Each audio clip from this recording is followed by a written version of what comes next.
Praise the Lord friends. இன்றைய தினம் நம்ம யோபுவின் புத்தகத்தில் திறந்து வாசிக்க வேண்டிய பகுதி அதிகாரம் 11வது அதிகாரம் வசனங்கள் 7 முதல் 12 வரை. இதுவும் தொடர்ந்து யார் பேசுறாங்க அப்படின்னா அந்த நாகமாத்தியனாகிய சோப்பார் அப்படின்ற இவரோட நண்பர்னு சொன்னேன் இல்லையா, 3வது நண்பர், யோபுவின் நண்பர். அவர் யோபுவுக்கு புத்தி தெளிய வைக்கிற மாதிரி நிறைய கருத்துக்கள் சொல்றாரு. அதுல அது ஒரு பகுதி நேத்து பார்த்தோம். அடுத்த பகுதியாகிய இன்றுடைய பகுதியில என்ன சொல்றாரு அப்படின்னா, ஃபர்ஸ்ட் ஒரு 2 வசனத்துல தேவனுடைய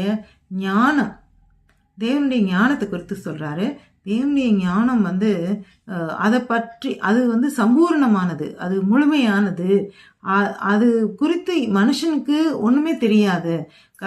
தேவன் என்ன செய்யறாரு, எதுக்காக செய்யறாருன்றதெல்லாம் மனுஷன் ரொம்ப அறிவிலியா தான் இருப்பான், அவனுக்கு ஒன்றும் தெரியாது.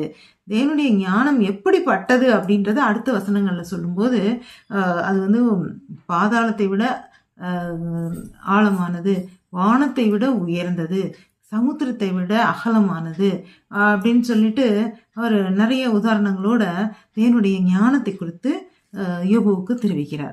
அப்போ அப்படிப்பட்ட ஞானமுள்ள தேவன் ஒரு மனுஷனை உயர்த்தவோ அல்லது ஒரு மனுஷனை தாழ்த்தவோ நியாய தீர்ப்பு நிறுத்துறதோ அவருடைய கையில தான் இருக்கு. அவருடைய எண்ணங்கள் பற்றி நமக்கு எதுவுமே தெரியாது. அதனால அது சரியானதா இருக்கும், ஆனா மனுஷனுக்கு தெரியாது. மனுஷனை பத்தி குறித்து சொல்லும் போது மனுஷன் புத்தி கெட்டவனும், அது போக அவரோட கேள்வி கேட்கறதுக்கும் மனுஷனுக்கு எந்த அதிகாரமும் இல்லை. அவருடைய ஞானத்தின்படி அவர் செயல்படும் போது அதை நம்ம யாரும் கேள்வி கேட்க முடியாது.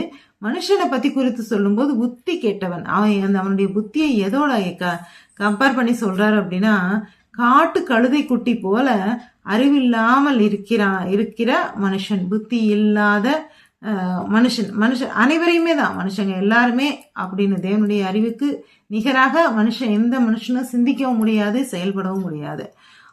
அதனால அப்படி காட்டு கழுதை குட்டிக்கு உப்பா இவனுடைய மனிதனுடைய புத்தி கெட்டத்தனத்தை குறிப்பிடுகிறார்.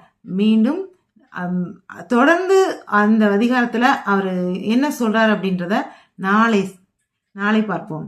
அல்லேலூயா.